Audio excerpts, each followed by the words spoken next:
સુરેન્દ્રનગરમાં લખતરની મુખ્ય બજારમાં છેલ્લા ઘણા સમયથી વાસ્મોની લીકેજ લાઇનથી રાહદારીઓ પરેશાન બન્યા છે। લખતર શહેરની અંદર અનેક વિસ્તારોમાં વારંવાર પાણીની લાઇન લીકેજના બનાવો સામે આવી રહ્યા છે।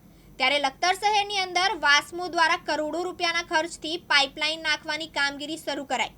ત્યારથી જ અનેક વિસ્તારમાં છાસવારે પાણીની લાઇન લીકેજના પ્રશ્નો, નબળી કામગીરી થવાના કારણે ક્યાંક ને ક્યાંક ગેરરીતિ અને હલકી ગુણવત્તાનું કામ થતાં શહેરી વિસ્તારમાં પાણીની લાઇનો લીકેજ થવાના બનાવો સર્જાય છે।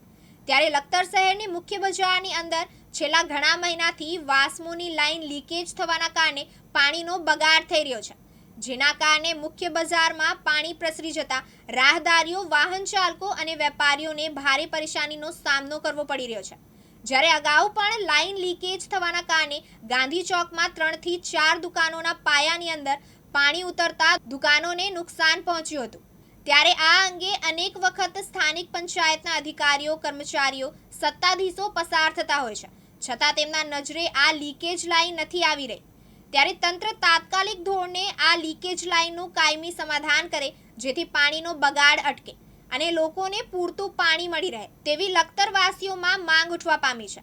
જયેન્દ્રસિંહ ઝાલા, દિવ્યાંગ ન્યૂઝ, લખતર, સુરેન્દ્રનગર।